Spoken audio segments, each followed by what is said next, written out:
Anime, furries, and gamers.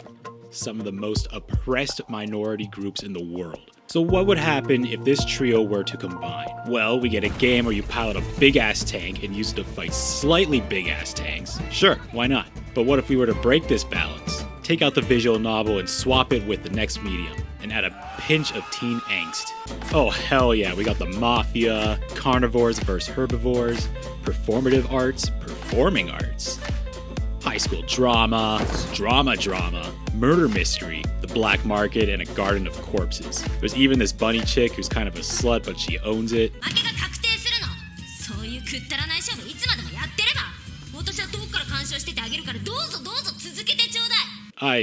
I like her. And this orphan wolf who's down bad, I'm not gonna lie, this show's pretty good.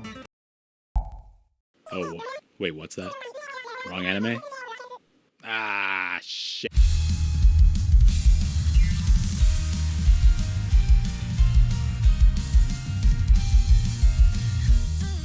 I'm gonna talk about 2025's furry anime. With you, our love will make it through. I've been on a bit of a run with romance anime. During this year, I've watched Fragrant Flower, Rascal Doesn't Dream of Santa Claus, My Dress-Up Darling, Call of the Night, Kowloon Generic Romance, and of course everyone's favorite, Rent a Girlfriend. Romance my ass. I don't care what anyone says, I'll never call this anime a romance. Coming into the spring season, there weren't many shows I had on my radar, so now is a good time to start a new series under the romance genre. Well shit, I like the last furry anime, how bad could this one be? This anime takes place in the Saitama Prefecture, where beast folk are segregated from the Japanese people. Approximately 3,000 beast folk live within the walled community and are heavily monitored by the government. Only a select few are allowed to leave among humans as long as they have gone under extensive screening to ensure they integrate well with society. In the land of the flesh, we start off with the most generic intro to any anime ever. Being late for school. Mari Asaka is running late to school and realizes that there's a lot more furry creatures running around. Upon arrival, just outside the school, we see another student who is also running late. Mari shows off her any percent speedrun strategy, hops on the wall, reaches out to a beast person? The Beast Boy hops over and scoops up our heroine. She attends the homeroom where the teacher introduces everyone to the new main character, Hidaka Tsunagu, by seating him in the window seat in the back of the class. News spreads around the school very quickly of the new transfer student. 犬種の獣人ってほぼ犬だろ？犬と会話とかできんの？ひど。Here we're introduced to the third of our trio, Yukihiro Ida. This boy is alright, for now. Later that day, Mari is walking home and sees Hidaka getting harassed by two strangers. Engaging in conflict would put his freedom in danger, so instead he opts for the wall strat and...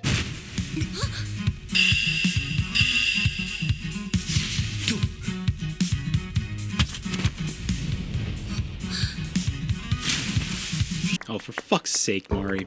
Feeling guilty, Mari chases after the dog man, unsure if beast folk can swim.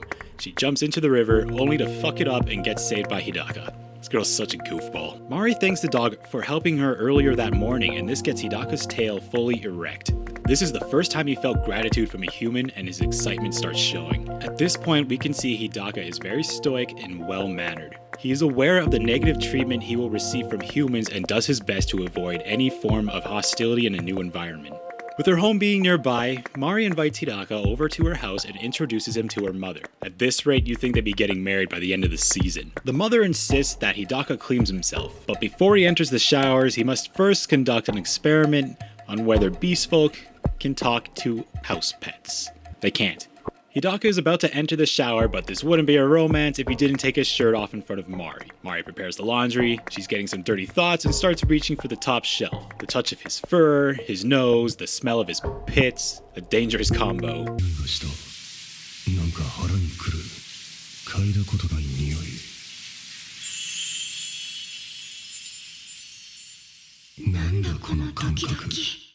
Ah yeah, it's all coming together. The next morning, Tsunagu meets up with his fellow canines. They all heard he was attending school with the humans and surround him, hoping that he would be treated well. Hidaka gets annoyed and heads off for school. Here we see the border between the beast folk and the Saitama Prefecture, guarded by human security that allows you through once you show the proper ID.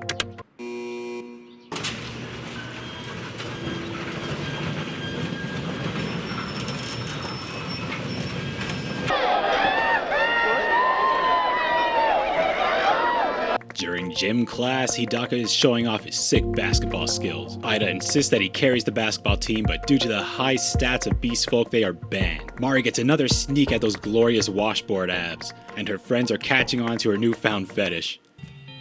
後で詳しく聞くぞ。No, no! Hidaka is bringing the basketballs to the storage room, and Mari joins him to engage in conversation. Suddenly, a strange hand appears and sets loose to all the poles that come crashing down towards Mari. Looks like we got a bully problem. They lock the doors and tell him to kill himself. The bullies return to class and Ida starts getting suspicious. Back in the storage room, Hidaka shielded Mari from the fallen equipment and injured his hand. Mari begins to bandage them and she notices how cold they are. Hidaka said that his hands get cold from being nervous at school. Mari does a poor bandage job, so Hidaka finishes it himself. He tells her that beast folk do not have a hospital and can only use human facilities under serious conditions. By being a special student, he wishes to use the opportunity to become a doctor in the future. This is why he's willing to tolerate harsh treatment from humans without retaliating in order to obtain his dream. Mari, lost in thought, holds his hands and keeps them warm and refers to Hidaka as a friend. In a sudden shock of embarrassment, this klutz falls backwards and is saved by Hidaka yet again. Hidaka asks if she really wants to be friends, and without hesitation, Mari responds with certainty. 嬉しいです。大きな体にある小さな心の扉を少しノックできた気がして。This newfound friendship makes them both very happy, but it doesn't last for long. Suddenly, Hidaka starts towering over Mari and holding her close, sniffing a new scent that he can't seem to control himself over. He pins her to the ground and starts sticking his tongue where it doesn't belong. 力強い。動けない。食べられる。This is only the first episode, and we went from 0 to 99 real quick. At the beginning of episode 2, Hidaka's newfound arousal is quickly cut short as Ida is freeing them from the storage room. Hidaka quickly jumps off Mari, bites his arm, and reaches Mach 3 speed with his tail. He refuses to let Mari come close and quickly leaves. 終わらせて。ごめんな。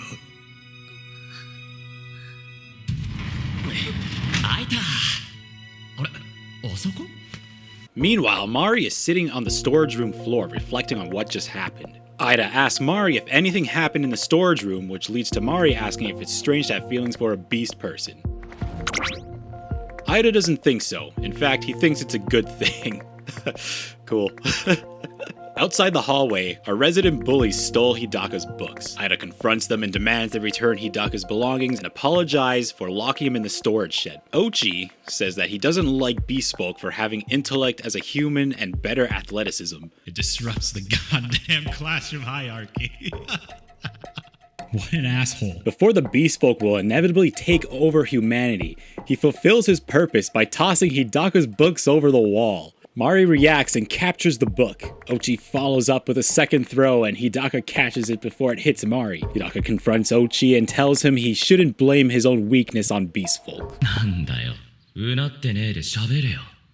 お前こそ獣人のせいにして自分の弱さを吠えるなよ。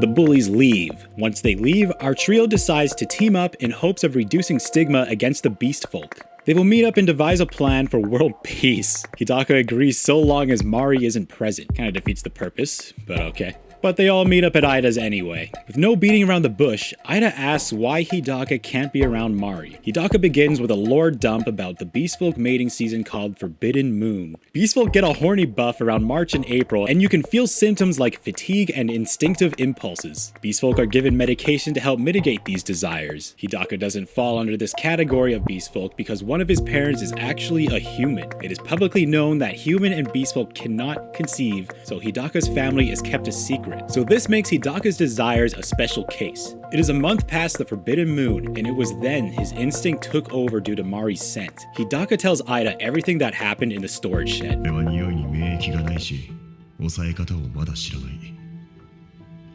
オスとして単純な欲情の仕方さえ知らないんだ。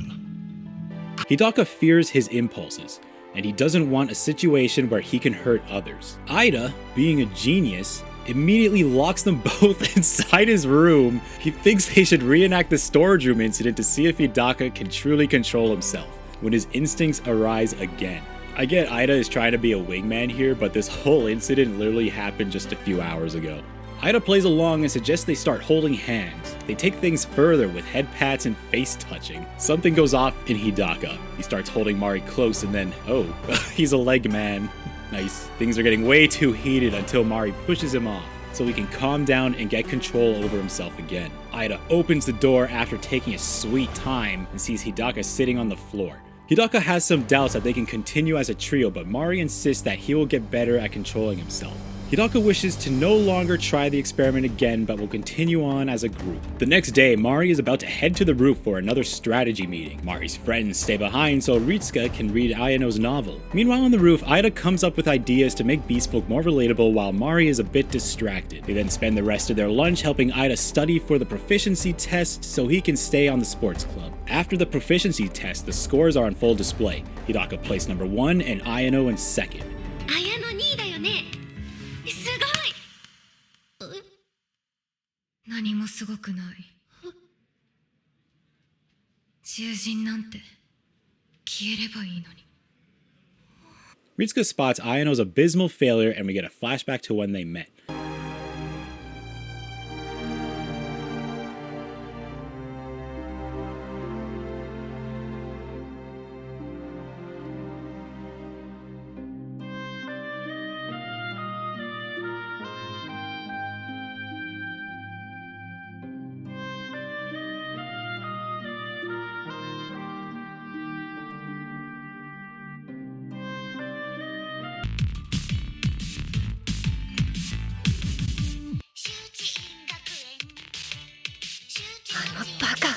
Ritsuka finds Ayano's phone left alone at her desk and demands Hidaka uses his nose so they can find Ayano.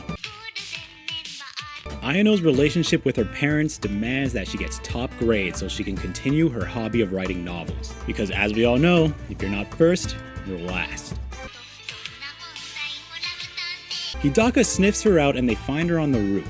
Ritsuka thinks she was about to kill herself and then gets pissed to find out that Ayano has torn her novel and tossed it over the fence. Our main character does some beast mode acrobatics and retrieves the novel. They return to the classroom to repair the novel and Hidaka offers Ayano some words of encouragement to continue writing her novels. Ritsuka also offers to help convince her parents to let Ayano continue her passion. Mari's friends are now much more welcoming of Hidaka for being such a good boy. Ritsuka teases Mari of her feelings toward Hidaka and says, 可愛いんだぞってもっとアピールしてけってデートとか誘っちゃえよ After class, Mari gives Ida a recap of what happened. Ritsuka and Ayano are accepting of Hidaka. That's 2 more for the furry army. Ida jokingly acknowledges that his help wasn't needed. Mari responds that things could go horribly wrong if Ida wasn't part of the group. Ida then pauses and approaches Mari and pats her on the head. Oh no.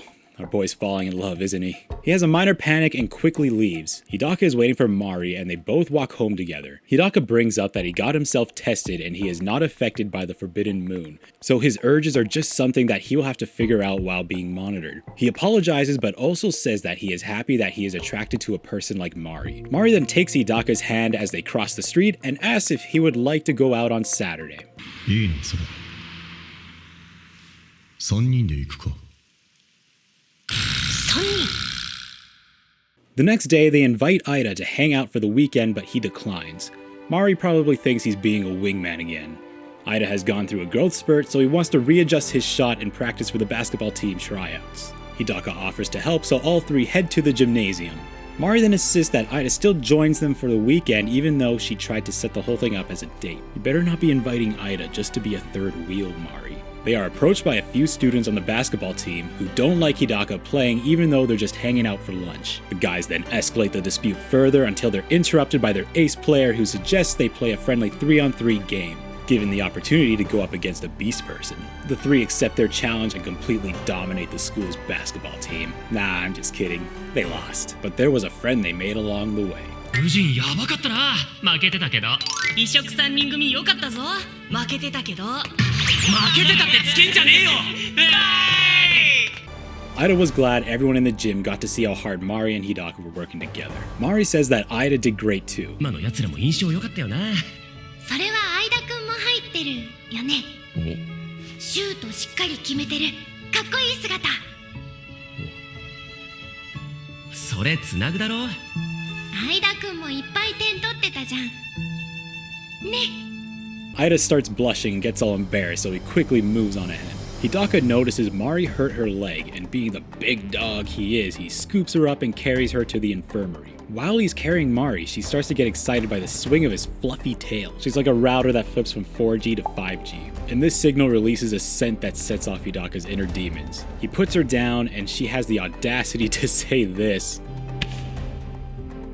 いや This time it was on purpose. No, seriously, she did it on purpose. You're going to drive this guy crazy. Hidaka manages to show restraint and leaves the science room. Mari shortly follows behind after admitting to herself that she has fallen in love. Let's see how Ida is doing. 笑った顔かわいいし。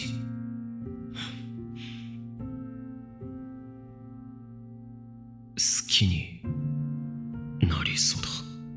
Saturday has arrived, and they're all together at the dog park. If you take the guy who looks like a dog to the dog park, he's going to be the center of attention. They play frisbee with Mari's dog Yuki, and to avoid confusion with Ida's name, being Yukihiro Ida, they swap to a first-name basis. Yuki, the dog, gets thirsty and Ida takes her to get a drink. With Hidaka and Mari all alone, Hidaka apologizes for kissing Mari, and she responds by saying that she liked it. Hidaka then takes Mari behind a nearby building and tells her that he thinks they should stay apart, worried about how they would be perceived by the public. Mari rejects the idea and would rather hold on to her feelings while maintaining a physical distance. Hidaka admires her persistence and reciprocates her feelings. They kiss again, and we close off the episode with Ida eavesdropping on the conversation. He's going through an emotional roller coaster just in a span of a few days. Maybe in episode 5 he will sort his emotions out. Nah, he's pissed. He feigns ignorance and asks where they have been. 待たせてごめんな。こんなんじゃほだされねえぞ。さすがにまだ言えないよね。 Mari splits from the two, and Ida asks Hidaka if they are dating. Hidaka says no, only because of the complicated relationships between a human and a beast person. Ida lets out his emotions, saying that just thinking about them kissing pisses him off. But out of respect for their friendship, he decides that he won't pursue Mari. Looks like we won't be going through this whole love triangle thing. なんだよ。俺は遠慮されたくない。は？ムカついたら言えよ。守りたいときは動けばいい。譲る気はねえけど、譲られんのもおかしい。 Ah, never mind. So not only do we have a love triangle, but also a newfound rivalry between friends. Even if it's heavily skewed where Ida helped. But let's be honest, it was over before it began. Back at home, Hidaka is wondering how his mother, a human, and his father, a beast person, started dating and maintaining their relationship. If he asked them early, the entire plot would be over way too soon, so let's not think about it. The next day, both Mari and Hidaka arrive very early for class. Amid the awkward silence, Hidaka speaks Mari's name and she gets startled. Feeling embarrassed, Hidaka assures her that she can be open with him and express her feelings as she wishes, while Hidaka will manage to overcome his urges. Ida, I'm so sorry, but it's over. It's so over. Currently, the class is preparing for the sports festival, and Mari's friends catch her using Ida's first name. Mitsuka pulls Mari to the side and asks if Mari and Ida are dating. Mari denies the claim, so they figure it's because of her interest in Hidaka. Mari stays silent on the matter, keeping their current situation a secret. ごめん、今は何も。そんな追い詰められた顔すんな。こっちがごめんって。心の中で応援しとくな。 Ida and Hidaka draw names for who they're going to be paired with for the three-legged race. It looks like the bullies are wanting to mess with Hidaka at the sports festival as well. On their way home, Hidaka teases Mari for being nervous around him, and gives Mari a new handkerchief to replace the one he used for his hand. Mari cops a feel of his tail and they run home.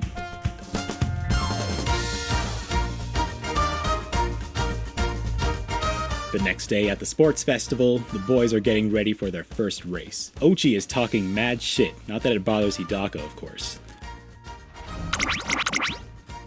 Hidaka dominates everyone. Up next is the three-legged race. Ida is paired with Mari. 集中。俺さ、マリと組めてすげえ楽しみで。だから、今はさ、俺のことだけ考えて。 So being the main characters, they win first place. Mari was too distracted to notice their win because she thinks Ida hinted that there may be chemistry between the two. Next up, Hidaka is paired with the resident small girl. She's going to be a major debuff to the team. No worries, they did fine. におい、初めて再会じゃない。俺も走りやすかった。ありがとう。日高くんっていい囚人なんだ。優しい。Meanwhile, the jealous Mari heads upstairs to grab a towel and runs into the bullies exiting the classroom. The bullies leave Mari alone and Hidaka catches up to her. Mari tells Hidaka that she wishes that they got paired up instead, and Hidaka responds by giving her a big old bear hug. 他の男の匂いを朝霞につけられんのが嫌だった。正直今も匂いついてて落ち着かねえ。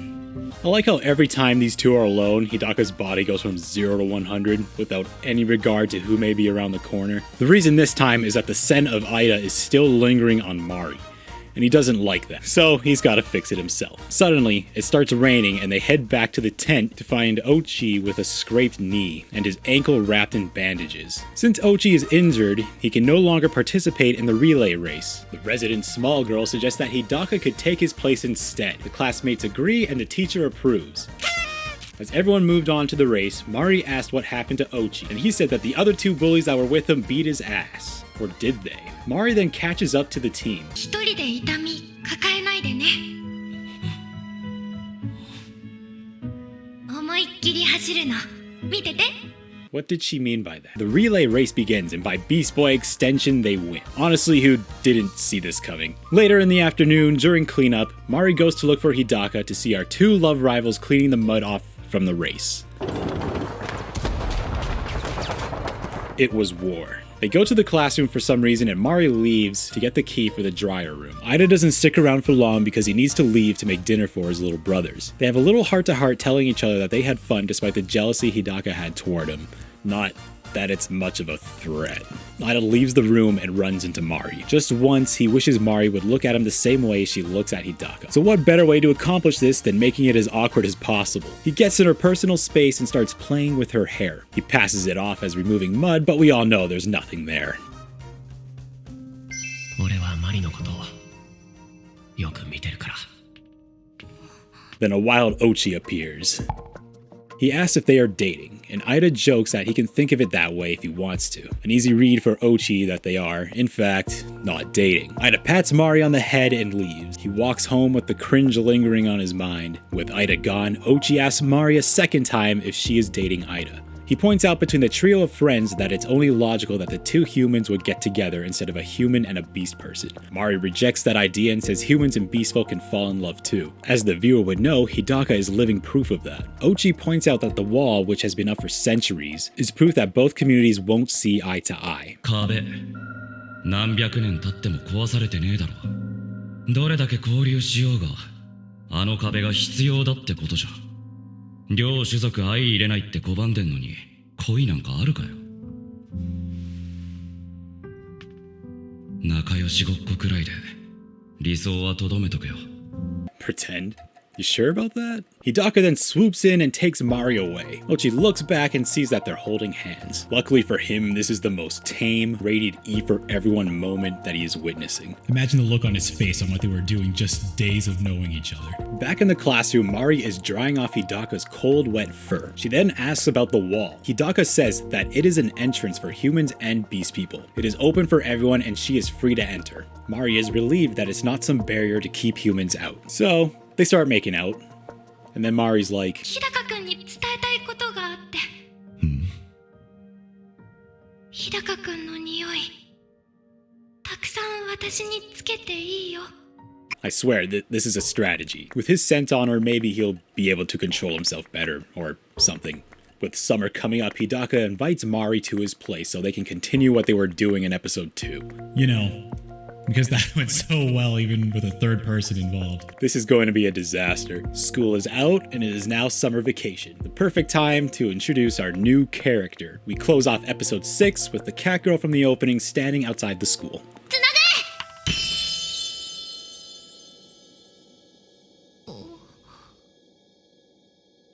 迎えに来た。一緒に帰ろう。